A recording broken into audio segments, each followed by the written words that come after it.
Good day, friends. Welcome to another broadcast of our health and safety moment. What are we looking at today? Complacency.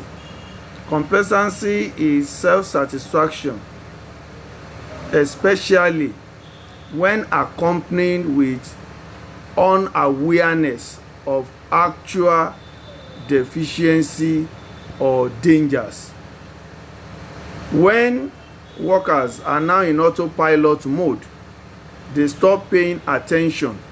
They are out of touch of hazards around them and they take things for granted. They are then referred to as being complacent.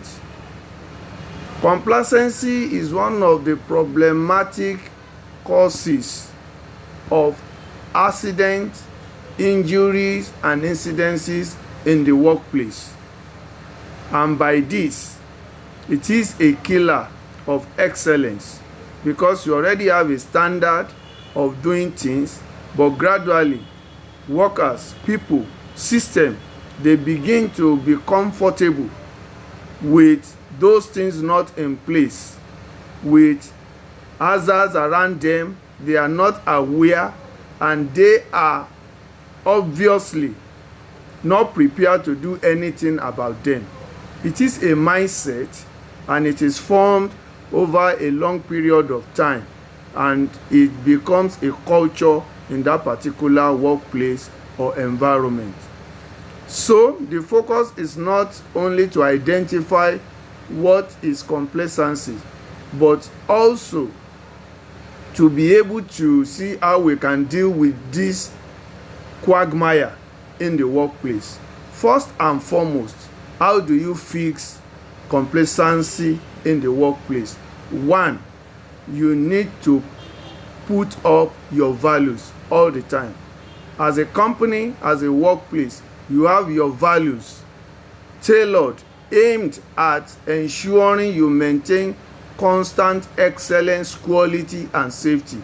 And this is what you need to put up all the time.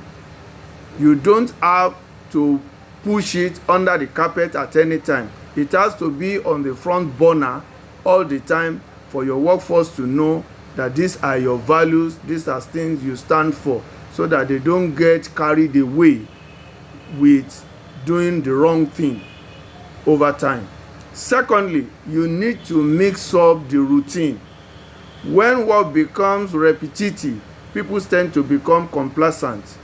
Change roles, mix flavor with what they do, so that they don't become complacent as a result of repetitive or monotonous tasks that they do.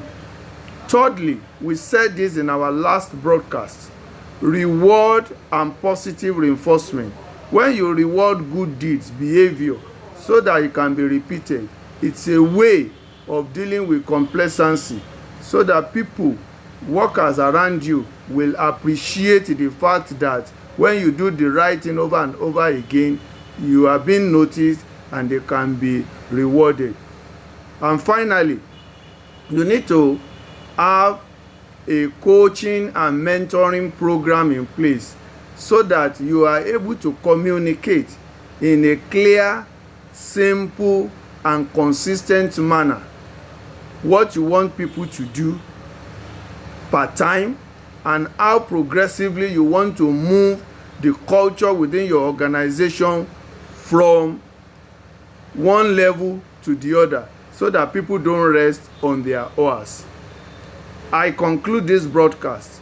Complacency is a killer of excellence and is one of the greatest contributors to workplace incidents of accident. So my charge to you: stop being complacent. Put up your best at all the time. Dangers are always around, and don't get comfortable with them.